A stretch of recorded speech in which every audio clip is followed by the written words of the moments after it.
سب جواب دیجئے گا خدا رہا. توجہ فرما رہے ہیں؟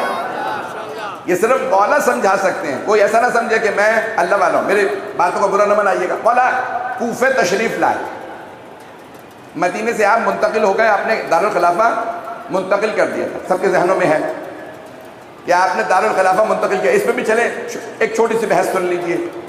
بہت سے لوگ اعتراض کرتے ہیں, جو میرے بھائی میرے بچے پہنچ رہے ہیں ان سب کو سلام ہے, بہت سے اعتراض کرتے ہیں پیغمبر نے مدینے کو دارالخلافہ بنایا تھا, علی نے بدل دیا. توجہ, سارے مجمع کی توجہ.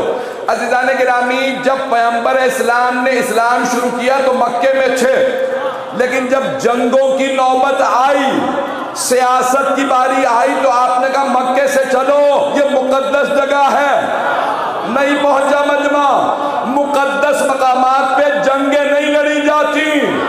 ابھی بھی لوگ نہیں ہیں. سیاست اگر کھیلو گے تو میں تو پاک ہوں, پیغمبر جانتے تھے.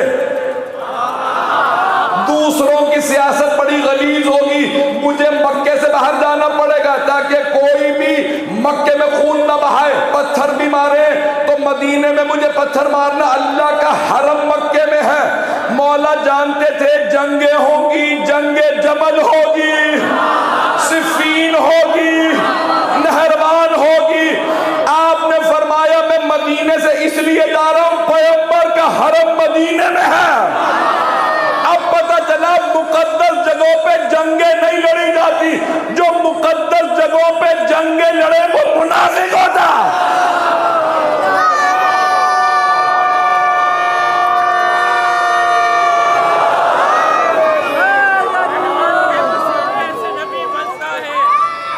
تو بھی سب لوگ آواز سے جائیے, وقت نہیں. پسینے سے نبی بنتا ہے, اللہ جسے چاہے وہ ولی بنتا ہے. بکھرے ہوئے تمام اوصاف انبیاء اگر یکجا کیے جائیں تو علی بنتا ہے. نعرہ حیدری. بھئی میری بات واضح ہوئی ہے جو میں نے پیش کی. مقدس مقامات پہ جنگ نہیں کی جاتی. توجہ رہے میرے ساتھ.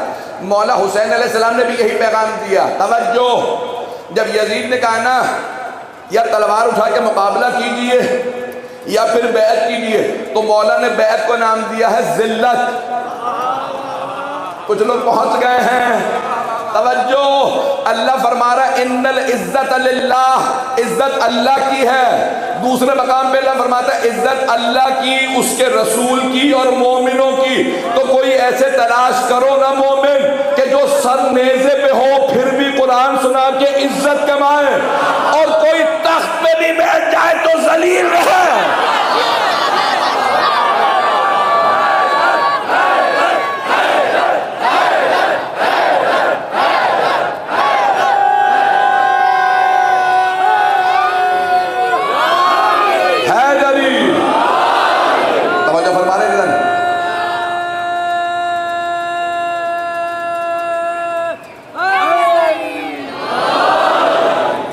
توجہ عزیزان گرامی, یہ جو عزیزان گرامی حضرت مولا کائنات نے کیپٹل منتقل کیا, مولا حسین نے کیا کیا؟ میں یہاں جنگ نہیں کروں گا. آپ نے فرمایا ہے کہ الدعی ابن الدعی, مجھے پتا ہے شیعہ سنی مجمع ہے, لیکن اگر حسین ابن علی نے نہ کہا ہوتا اور شیعہ سنی دونوں کتابوں میں یہ جملہ نہ آیا ہوتا, خدا کی قسم ممبر سے نہ پڑھتا. اب جملے کا ترجمہ سن لیجئے گا, پریشان نہ ہوئیے گا. میں نے کہا اگر مولا حسین کا جملہ نہ ہوتا میں ممبر سے نہ پیش کرتا. جو میرے بھائی میرے بچے پہنچ رہے ہیں, مولا فرمایا یزید کا نام نہیں لیا, امام نے فرمایا الدعی ابن الدعی. لغت اٹھا کے دیکھیے جس کے باپ کا پتہ نہ ہو. آپ لوگ تو پریشان ہو گئے. مولا نے نہیں کہا یزید ابن, لوگ پہنچ رہے ہیں یا نہیں؟ کوئی پریشان تو نہیں ہے؟ جو پریشان ہے اور پریشان ہو جاؤ.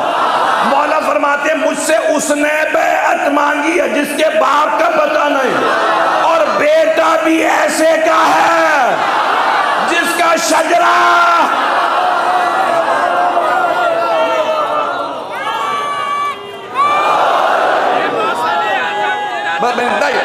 معذرت کے ساتھ جتنے نعرے لگ رہے ہیں سن لیجیے گا, مجھے پہنچنا ہے 2 جگہ مجلس پڑھنا. عزیزان گرامی مجمع ساتھ ساتھ چلتا رہے گا, ربائی کا وقت نہیں ہے تو میں خود قائل ہوں کہ ربائیاں ہوتی رہیں. مجھے 2 جگہ پہنچنا ہوتا ہے. کل بہت زیادہ شکوہ کیا کہ ہم 2.5 گھنٹے بیٹھے رہے ہیں ایم اے جنہ روڈ کے اوپر, اور میں جب پہنچا ہوں تو بہت تاخیر ہو چکی تھی. مجمع میرے ساتھ رہے. مولا فرماتے ہیں, جملے کو سن لیجیے, میں نے بھی ترجمہ نہیں کیا. الدعی ابن الدعی رکزنی بین اثنتین بین السلۃ والذلہ. مولا فرماتے ہیں اس دعی ابن دعی نے میرے لیے کوئی اختیار ہی نہیں رکھا, بس دو چیزیں سامنے رکھی ہیں, یا میں تلوار اٹھاؤں یا ذلیل ہو جاؤں. پھر مولا کہتے ہیں ہے ہاتھ من الذلہ, ذلت اہل بیت سے دور ہے. مولا فرماتے ہیں تو ذوالفقار کا وارث ہوں, آجا علی کا بیٹا ہو. تو پہنچ رہا ہے ابراہیم. مولا فرماتے ہیں میں جنگ کروں گا, میں ذلت کا شکار نہیں ہوں گا. میں نے بڑے ڈھکے جبے الفاظ میں کہا, لیکن آپ حضرات مجبور کر دیتے ہیں موضوع کو کھولنے پر. مولا فرما رہے ہیں بین السلۃ والذلہ, سلہ لوہا تلوار, ذلہ مولا نے نہیں کہا, اس نے مجھے کہا یا بیعت کر لیجئے. مولا نے اس نے بھائی جملے پہ غور کیجئے گا, مولا فرماتے ہیں اس نے کہا یا تلوار اٹھاؤ جنگ کرو یا بیعت کرو. مولا نے کہا یہ بیعت نہیں ذلت ہے, بیعت کا توق ذلت ہے. اور مولا فرماتے ہیں اہل بیت سے ذلت دور ہے. اب پتہ چلا اہل بیت اوروں کی بیعت نہیں کر سکتے. مولا نے ایک جملے سے سارے دھبے صاف کر دیے. جس میں تم دھبا لگانے کی کوشش کرو گے, اس نے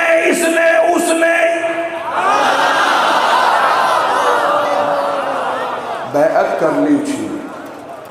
عزیزان گرامی, مولا کائنات فرما رہے ہیں خبردار ہم سے ایسی بات ہی نہ کرنا, ہم آل محمد ہیں. میرے جملے سخت میں جانتا ہوں, میں نے پہلے ہی معذرت کر کے جملے کہے. مولا نے فرمایا کہ یہ مجھ سے خبردار دوبارہ بیعت کا مطالبہ نہ کرے, کوئی بیعت نہیں کرے گا. مثل لا یبایع مثلہ. معاشرے کے جتنے بھی طبقات ہوں گے ان سب کو ایک دوسرے کی ضروریات کو دیکھنا ہوگا. کوئی دوسرے پہ اپنا دھونس نہ جمائے, کوئی تکبر سے پیش نہ آئے. ہر آدمی کہے آج مجھے اس کی ضرورت ہے, کل کسی اور کی ضرورت ہوگی. مستغنی اللہ کی ذات ہے جسے کوئی حاجت نہیں. توجہ, یا وہ جنہیں بے نیاز بنا دے. میرے جملے پہنچ رہے ہیں عزیزان گرامی؟ ان کے لیے ملائکہ بھی خادم کے طور پہ نازل ہوتے ہیں. جملے بہت سخت ہیں لیکن پڑھوں گا. تو مولا کائنات فرما رہے ہیں مالک جان لیجئے معاشرے کے کسی طبقے کا دوسرے کے بغیر گزارا نہیں. مولا پہلے طبقے کی وضاحت کرتے ہیں, کہتے ہیں جنود اللہ. جنود جمع ہے, واحد ہے جند, جیم نون دال. پاکستان میں تو کافی اس نام کو لوگ جانتے ہیں, پاکستانیوں سے بہتر کون جان سکتا ہے. تو یہاں پہ بہت سے گروہ موجود ہیں جند کے نام سے. یاد رکھیے اچھا ٹائٹل لگا لینے سے کوئی اچھا نہیں بن جاتا. کوئی اپنا نام حسین رکھ لے تو ہم پھر بھی پہچان لیتے ہیں صدام ہے. جو لوگ پہنچ گئے انہیں سلام. میرے بھائی جو بچے پہنچ رہے ہیں ان سب کو سلام. ناموں سے کبھی دھوکہ نہ کھانا. آل محمد نے ہمیشہ فرمایا نام کو نہ دیکھنا, کردار دیکھنا. دیکھنا ہمارے سے قریب ہے یا دور ہے. کسی بھی ماحول میں کبھی بھی نام سے دھوکہ نہ کھائیے گا, اس سے زیادہ کھول نہیں سکتا. عزیزان گرامی, سب سے پاک نام آل محمد کے نام ہے, اور صرف پاک نہیں خوبصورت بھی ہیں. نام لیجئے خوبصورتی کا احساس ہوگا.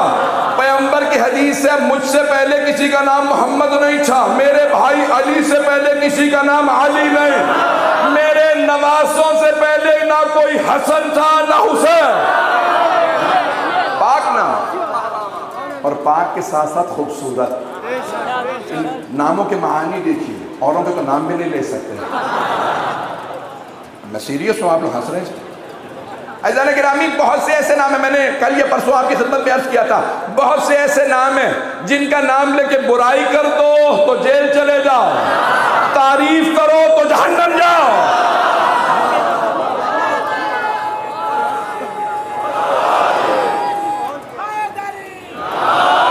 بس میں مزمہ چلتا رہے.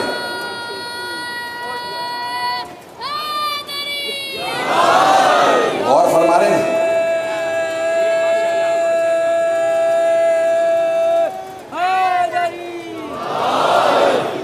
فرما رہے ہیں مختلف طبقات، جنود اللہ. اب میں اس کی تفسیر کروں گا، آج سن لیجئے گا میرے بھائی تمام حضرات. مولا فرماتے ہیں پہلا جو ہے اسلامی حکومت کے اندر جنود اللہ، اللہ کی افواج. یہ فوجیں فوج نہیں ہیں، اللہ کی فوج ہے. پھر مولا نے ان کے مختلف طبقات کے فرائض بتائے ہیں، ان کی ذمہ داریاں کا عوام کی حفاظت ہوتی ہے تو فوج سے. اس کا مطلب ہے کہ فوج کو عوام کی حفاظت کے لیے ہونا چاہیے. دوسرا کام مولا فرماتے ہیں حکومت اسلامی کی زینت فوج ہوتی ہے. تیسرا مولا فرماتے ہیں اسلامی حکومت کا جو حدود، عربی میں حدود کہتے ہیں، بارڈر جو ہوتا ہے، اس کی حفاظت فوج کرتی ہے. اس کا مطلب ہے مولا فوج کی ساری ذمہ داریاں بتا رہے ہیں. اور علی سے بہتر ذمہ داری کون بتا سکتا ہے؟ جس نے ساری زندگی سپہ سالاری میں گزاری. امیر المؤمنین جیسا کوئی سپہ سالار نہیں ہو سکتا. پڑھوں گا میں پورا، کیسے نہیں ہو سکتا؟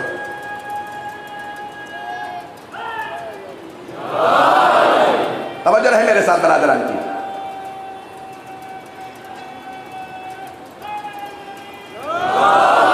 عزیزان گرامی، مولا کائنات سپہ سالار ہے کس کے؟ رسول خدا صلی اللہ علیہ وسلم.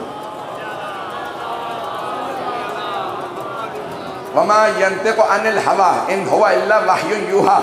پیغمبر پہ جب تک وحی نازل نہ ہو جائے تب تک کلام نہیں کرتے. اور اگر کسی کو پیغمبر ایک بار نہیں، 2 بار نہیں،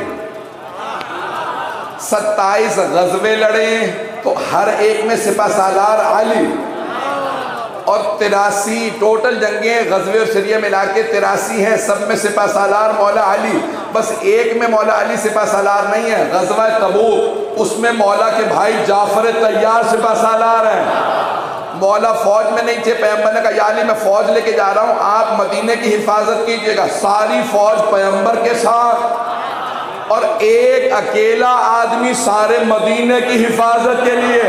پیغمبر جانتے ہیں یہ اکیلا ہی کافی ہے. جملے پہ غور کرتے رہیے گا.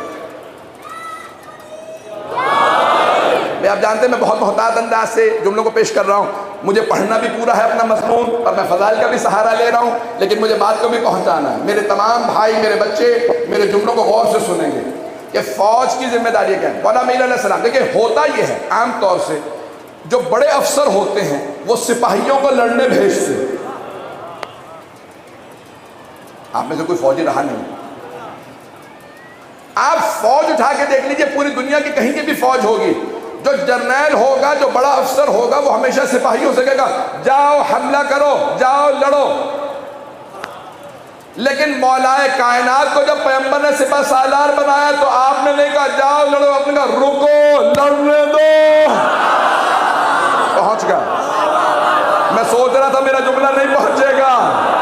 توجہ، جو پہنچ گئے انہیں سلام. عزیزان گرامی، ہر فوج، ہر لشکر میں مولا امیر سب سے آگے نظر آئے. جب شام سے 80,000 کا لشکر آیا تو اس وقت مولا سفید ریش تھے، 60 برس کے ہو چکے تھے، تو داڑھی مولا کی سفید ہو گئی تھی، مونچھیں سفید تھی، بال سفید. تو حضرت مالک اشتر نے کہا مولا ہماری فوج کی تعداد کم ہے، لڑنا آپ ہی نے ہے، اور شام کا لشکر ہر آدمی بس ایک ہی سوال کر رہا ہے، ان میں حیدر کون ہے؟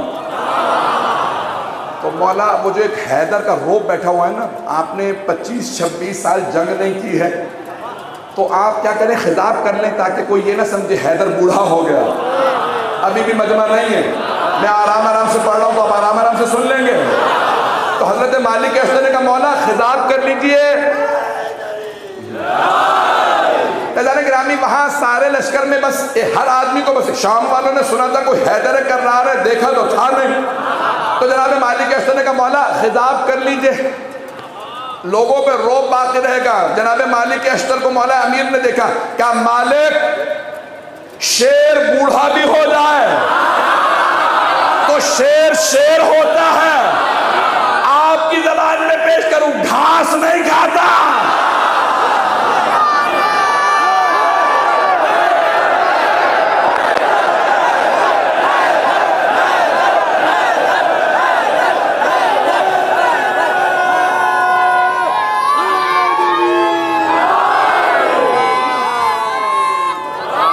بس بھائی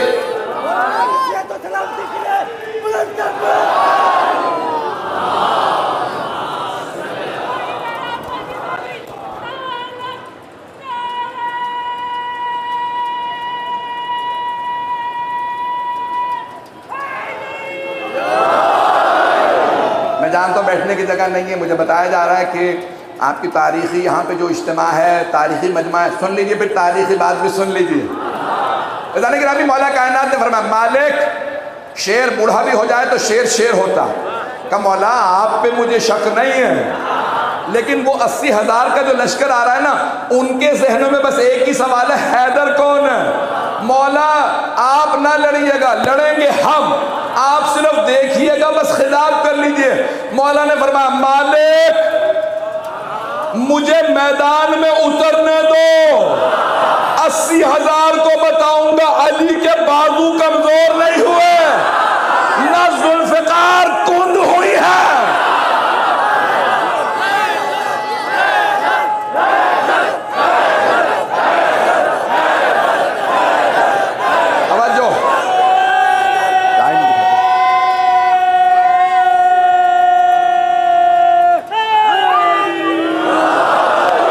ابھی تو میں نے جنگ پڑھی ہی نہیں ہے، مولا بھی میدان میں آئی نہیں، آپ لوگوں نے اتنی تو حیدر حیدر کر لیا۔ میں سارا مجمع میرے ساتھ چلے گا۔ اب وہاں 80,000 شامی، نام نہیں لے سکتا ان کے سپہ سالار کا، بہت خطرناک نام، بہت بھگتنا پڑتا ہے۔ تھوڑی دیر آپ نام لے کے دیکھ لیجئے، بیمار نہ ہو جائیں تو مجھے کہیے گا۔ لیکن ابھی وہاں سے ایک پورا لشکر 80,000 کا، 60 سے 80,000 افراد آ گئے۔ ہر آدمی بس ایک ہی سوال کر رہا تھا، ان میں حیدر کون ہے؟ عمر ابن نام کاٹ دیجئے گئی۔ تو عمر ابن عاص نے کہا چلے ہم نام لے دیے تو اب ڈرنے کی کیا ضرورت ہے؟ تو اس نے کہا کہ ابھی کچھ دیر میں پتہ چل جائے گا۔ کہ تجھے خود نہیں پتا؟ کہ نہیں، علی آئیں گے تمہیں پتہ چل جائے گا۔ کہ 20,000 کے لشکر میں پتہ کیسے چلے گا؟ کہ علی علی ہے۔ اتنے میں جناب مولا کائنات چلے، دائیں طرف گھوڑے پہ مولا حسن تھے، بائیں طرف مولا حسین، پشت پہ جناب محمد حنفیہ، سامنے ایک 11-11.5 برس کا بچہ چل رہا تھا، ہاتھ میں علم تھا، بچے کا نام عباس تھا۔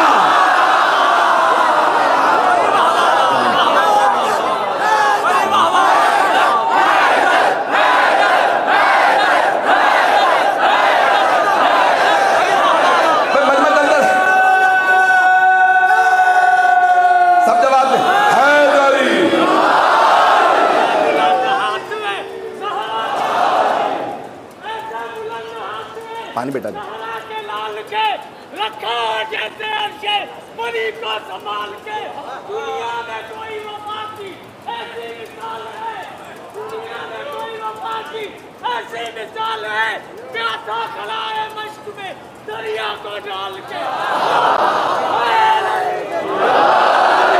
بس میں میری درخواست ہے ربائیوں کے اس وقت نہیں ہے، سلامت رہیں، آپ کے جوش کو سمجھ سکتا ہوں۔ ایک مرتبہ مولا امیر آ رہے تھے، مولا کا 20,000 کا 25,000 کا لشکر، وہاں 60 سے 80,000 کا لشکر۔ اب ہر آدمی دیکھیں، لشکر مولا کے دشمنوں کا تھا، دشمن کا لشکر تھا، لیکن دشمن کے لشکر میں بھی حیدر حیدر ہو رہا تھا۔ مولا کا لشکر تیار ہے، مالک اجازت ہے، سپہ سالار جناب مالک اشتر، مولا کی فوج کے سپہ سالار جناب مالک اشتر، ہر آدمی ہر سپاہی سوال، مالک جنگ کی اجازت ہے کہ رک جاؤ، مولا خود آ رہے ہیں۔ اتنے میں جناب مولا کائنات آئے، بس ایک مرتبہ مولا کا آنا تھا، سفید داڑھی، نورانی چہرہ، ایسا لگ رہا تھا سورج زمین پہ اتر آیا۔ ایک مرتبہ مولا ہمیشہ زمین پر لڑتے تھے، نہج البلاغہ میں لکھا، حضرت محمد حنفیہ نے سوال کیا، بابا میدان جنگ میں آپ کو کہاں پاؤں گا؟ کہ بیٹا جہاں چھوڑ کے جاؤ گے وہیں پاؤ گے، نہ میں دشمن کے پیچھے جاتا ہوں، نہ دشمن سے پیچھے جاتا ہوں، میں کبھی دشمن کو تشریف نہیں دکھاتا۔ چلتے رہیے گا، نعرہ لگائیے گا اختتام پہ۔ مولا فرماتے ہیں، کہا کہ میں ایک مرتبہ جب آیا کہا بیٹا محمد حنفیہ میں جہاں ہوتا ہوں وہیں کھڑا رہتا ہوں. کہا بابا پھر اتنے سپاہی مار کیسے دیتے ہیں؟ آپ نے فرمایا جس کی موت آتی ہے خود ہی پاس آ جاتا ہے.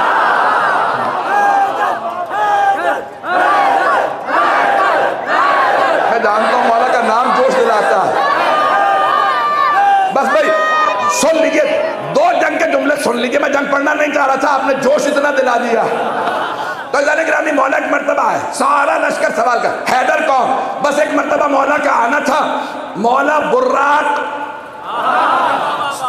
آپ کا مرتجز, بہت براق سفید بہت خوبصورت سواری تھی آپ کی, جو گھوڑا تھا مرتجز نام تھا. مولا نے ایک مرتبہ لجام فرس میں ہاتھ ڈالا اور ساری فوج کے سامنے آ کے کھڑے ہو گئے. ایک ہاتھ لگام میں ہے, سواری جانتی تھی علی سوار ہے,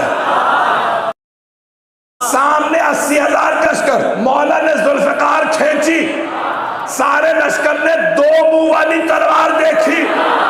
مولا نے سواری سے کہا ذوالجنا او میرے مرتجز رکنا نہیں ہے, ایک مرتبہ پوری فوج کو پار جا پھر واپس آ.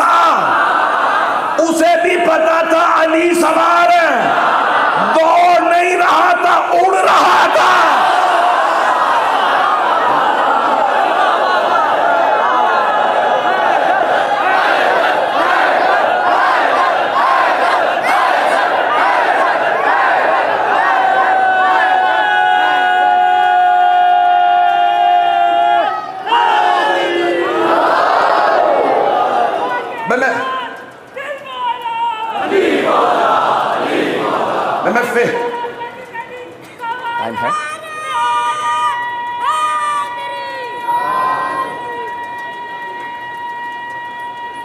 سب جواب دیجیے گا بلند آواز سے. بس بھائی توجہ رہے مجلس کی میرے ساتھ. مجلس اگر ایک ہوتی میں بہت کھل کے بہت تفصیل سے پڑھتا. عزیزان گرامی ایک مرتبہ مولا نے ذوالفقار کھینچی. توجہ, جناب مالک کے استر رکے دیکھ رہے ہیں. جناب مالک بہت بہادر تھے, دلیر تھے, شجاع تھے, لیکن ہاتھ میں تلوار صرف دیکھ رہے ہیں. ایک مرتبہ مولا کی سواری نے چلنا شروع کیا. جہاں سے مولا گزرتے سر ہی سر زمین میں نظر آتے. مولا جاتے ہیں تو سر, واپس آ رہے ہیں تو سر. ایک مرتبہ پوچھا مولا ذوالفقار تو چل نہیں رہی, یہ سر کیسے اتر رہے ہیں؟ مولا نے کہا آج میں روک رہا ہوں. ذوالفقار جلال میں ہے.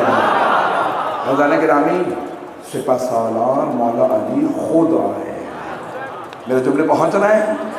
میں جتنا کوشش کر رہا ہوں کہ آپ کو ٹھنڈا رکھوں, آپ اتنی جذبات میں ہیں. عزیزان گرامی سپہ سالار خود ہر لشکر میں, حضرت بدر کا مارکہ آپ کے سامنے ہے کہ پیغمبر اسلام نے جب کچھ افراد کو بھیجا تو وہاں سے عتبہ نے کہا کہ نہیں, ہمارے خاندانی لحاظ سے جو مقابلے میں ہیں انہیں بھیجو. اب پیغمبر نے آواز دی یا علی آپ جائیں. اب آپ جانتے ہیں نا مکے سے لوگ آئے تھے, نہیں یہ مجمع, مکے سے جتنا بھی لشکر آیا تھا وہ بچپنے سے علی سے پٹتے رہے تھے. اب جب انہوں نے جلال دینا نا رسول اسلام کو کہ ہمارے مقابلے کا کوئی آدمی بھیجیے, اب مولا نے آواز دی, رسول اسلام نے آواز دی یا علی اب آپ جائیے. پھر آپ نے آواز دی میرے چچا حمزہ آپ جائیے. اور تیسری حضرت عبیدہ جو آپ کے رشتے کے چچا لگتے تھے, حضرت عبداللہ حضرت ابو طالب کے چچا دار بھائی تھے. حضرت عبیدہ 90 برس کے قریب تھے, 87 یا 89 برس کے تھے. حضرت حمزہ 50 برس سے زیادہ تھے, مولا امیر جوان تھے. ایک مرتبہ جب مقابلے میں آئے تو جو 3 افراد آئے تھے, عتبہ, ولید اور شیبہ, آپ کے ذہنوں میں ہے واقعہ. عزیزان گرامی دوبارہ سپہ سالار مولا کائنات. مولا نے نہیں کہا سپاہیوں کو بھیجو, میں تو بیٹھ کے لنگر کروں گا. اب ہمت چھوڑیے.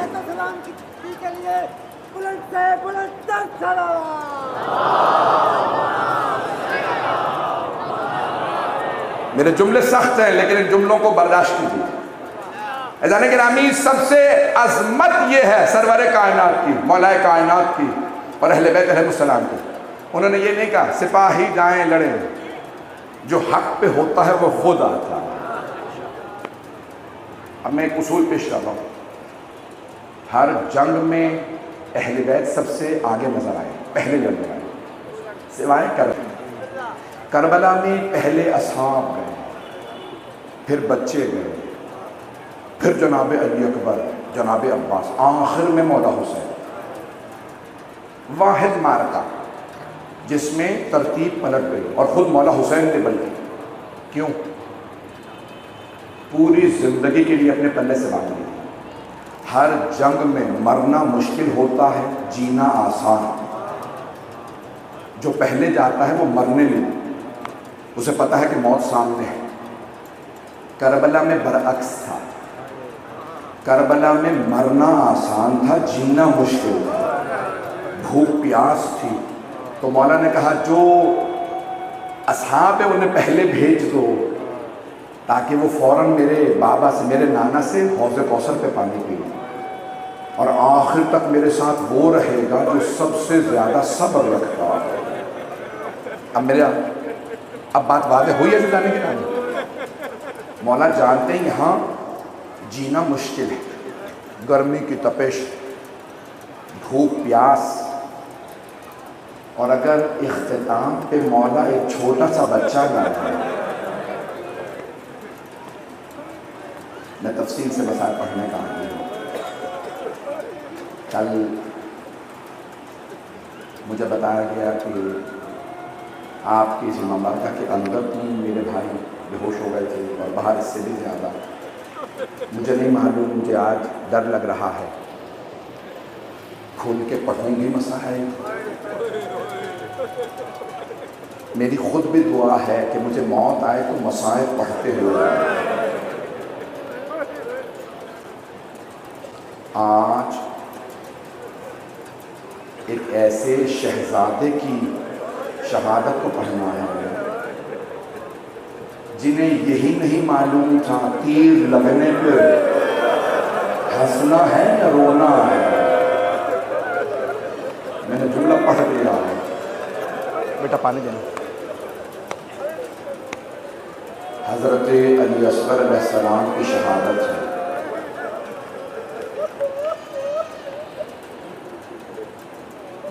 آج میری درخواست ہے، جو بھی گھر جائے نا، اگر کسی گھر میں چھوٹا بچہ ہو تو اس بچے کو پیار کرنے سے پہلے ایک مرتبہ کربلا کا رخ کر کے جناب علی اصغر کو ضرور سلام کیجیے۔ اے شہزادے، اے حسین کے فرزند، ہمارے بچے تو پانی پی رہے ہیں۔ مولا کبھی 6 مہینے بچوں کو بھی پیاسا رکھا جاتا ہے۔ میں بہت محتاط انداز سے دلوں کو پڑھوں گا۔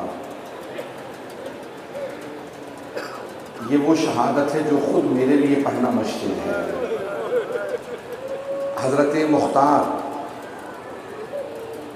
جب بدلے لے رہے تھے نا، حکومت کوفہ ان کے ہاتھ میں تھی، تو وہ کہتے تھے جو مارا جائے وہ مارا جائے، جو گرفتار ہو جائے اسے فوراً نہ مارنا، میرے سامنے لانا، میں پوچھوں گا بتا تو نے کربلا میں کیا کیا تھا، اور اس حساب سے سزا دوں گا۔ جب بجدل کو گرفتار کیا تو پوچھا بتا تو نے کربلا میں کیا کیا تھا، اس نے کہا میں نے حسین کی انگلی کاٹی تھی۔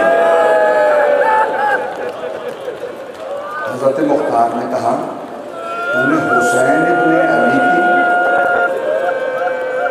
اس نے کہا ہاں، میں انگوٹھی اتارنا چاہتا تھا، اتر نہیں رہی تھی، میں نے انگوٹھی اتارنے کے لیے انگلی کو، بے رونے میں بخل نہ کیجیے گا۔ چوتھے امام کے الفاظ ہیں نا، جب میرے بابا کو رویا کرو تو بلند آواز سے، ایسے رویا کرو جیسے ایک بوڑھی ماں جوان بیٹے کے لاشے پہ بیان کرتی ہے۔ بس بھی آج جناب رباب کو پلسہ دینا ہے۔ عزیزان گرامی، 7 محرم کی شب ہے، کل تو 7 محرم بھی ہو جائے گی، آپ کے ذہنوں میں ہے نا کیسے پڑھوں یہ سارے جملے؟ بس بھائی حضرت مختار پوچھ رہے تھے تم نے کیا کیا؟ تم نے حرملہ سے پوچھا، حرملہ سے نہیں، ایک اور ملعون سے، ابو خلیق سے پوچھا، بتا اے ابو خلیق کبھی میدان کربلا میں رونا آیا؟ تو ابو خلیق نے کہا نہیں. پھر کہا ہاں ایک ایسا لحظہ تھا جب میں تو کیا ساری فوجیں اشتیار ہو رہی تھی. جناب مختار نے فوراً سوال کیا کون سا لحظہ تھا جب ساری فوج روئی؟ دیکھیے گا میری طرف. جناب مختار نے پوچھا ابو خلیق کون سا لحظہ تھا جب سب رو رہے تھے؟ ابو خلیق نے کہا جب حسین ایک چھوٹا سا بچہ ہاتھوں پہ لے کے آئے تو سب کہہ رہے تھے حسین اب قرآن لے آئے ہیں، لگتا ہے قرآن کا واسطہ لے کے پانی مانگیں گے. کہا جیسے ہی حسین نے ابا ہٹائی ایک بچے نے اپنی زبان لبوں پہ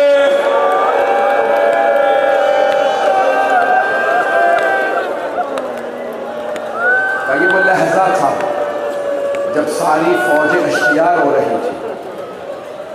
بس بھئی زیادہ سے زیادہ 10 سے 12 منٹ کی زحمت دوں گا، تھک کے نہ سنیے گا. میں جانتا ہوں بہت سے لوگ کام سے آتے ہیں، لیکن میں ایک سوال کروں آپ سے، جب آپ رو کے تھک جاتے ہیں پانی مل جاتا ہے، کوئی ایسا تو نہیں ہے کہ رو رو کے پانی بھی نہ پائے؟ میں ہاتھ جوڑ کے میں دیکھ رہا ہوں میری مائیں بہنیں بیٹیاں بھی آئی ہیں. اگر آپ میں سے کوئی مرد چھوٹی بچی کے ساتھ آیا ہے اور اسے یہ پتا چلے بچی بے ہوش ہو گئی، وہ یہی پوچھے گا نا پانی پلا دیا یا نہیں؟ کوئی ایسا تو نہیں جو یہ پوچھے تماچا کس نے مارا تھا؟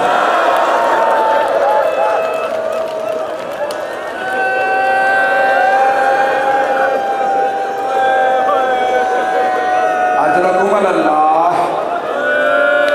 جناب زہرا سلام علیہ کے رومال نے ہمارے ان آنسوؤں کو جگہ مل گئی. بس بھائی اب زحمت نہیں لیتا زیادہ. آپ جانتے ہیں میدان کربلا میں مولا حسین نے ایک نعرہ بلند کیا، حل من ناصر ینصرنا. ہر دفعہ جب آپ نے فرمایا نا حل من ناصر ینصرنا، اس کا ایک الگ اثر ہوا.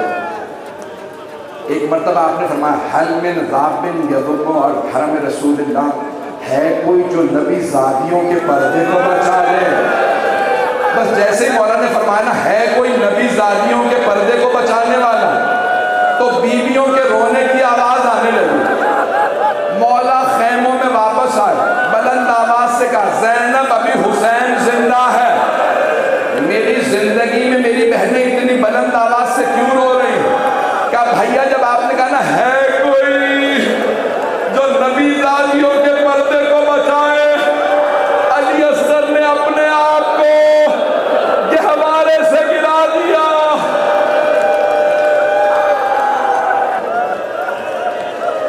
جناب علی اصغر کی رگوں میں حسین ابن علی کا خون ہے، علی ابن ابی طالب کا خون ہے. بس بھئی اب مجھے پڑھا نہیں جا رہا. مولا حسین علیہ السلام خیمے میں آئے، جب آئے نا خیمے میں تو مولا نے فرمایا رب آپ علی اصغر کو مجھے دے دیجیے. مولا نے آغوش میں لیا. پھر ایک مرتبہ فرمایا زینب ایک سفید رنگ کی چادر بچھا لی. جیسے کفن بچھایا جاتا ہے نا ویسے مولا نے ایک چادر بچھائی، جناب علی اصغر کو سفید کپڑے میں لپیٹا. آپ جانتے ہیں نا سفید کپڑے میں کیوں لپیٹا؟ کیونکہ باہر دھوپ زیادہ تھی. میرا بچہ دھوپ میں پہلی مرتبہ بغیر ماں کے جا رہا ہے. حضرت عمر اللہ مجھے معاف کر دیجیے گا، میں بڑے سخت جملے پڑھنے والا ہوں. اگر یہاں کوئی چھوٹی اولاد والا ہے تو کچھ دیر کانوں کو بند کر لے، شاید برداشت نہ کر سکے.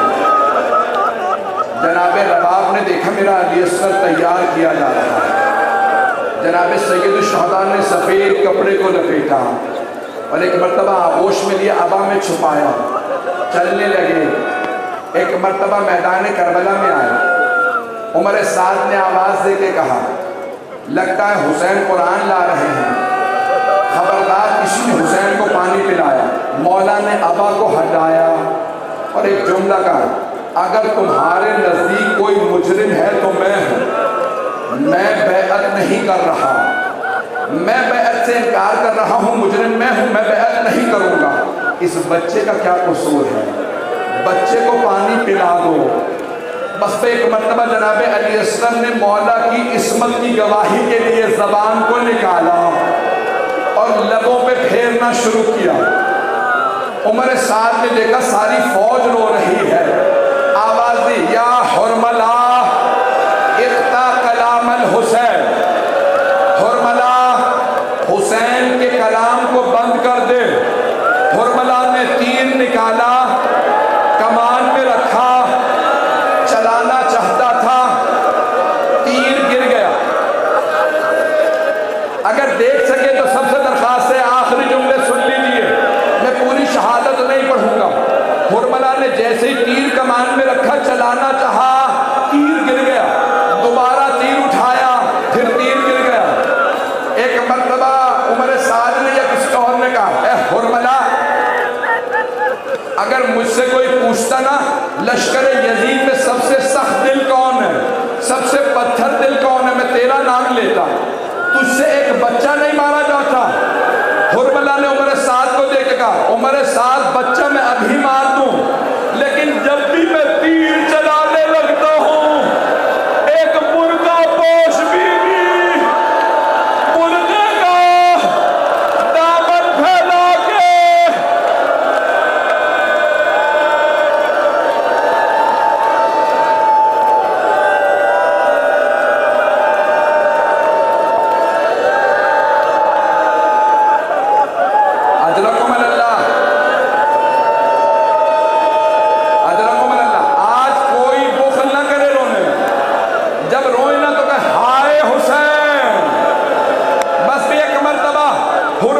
تیسری مرتبہ تیر نکالا، چلایا، لہو ثلاث شعب۔ اگر دیکھ سکے تو دیکھیے گا، روایت کے الفاظ ہے تیر کے 3 منہ تھے،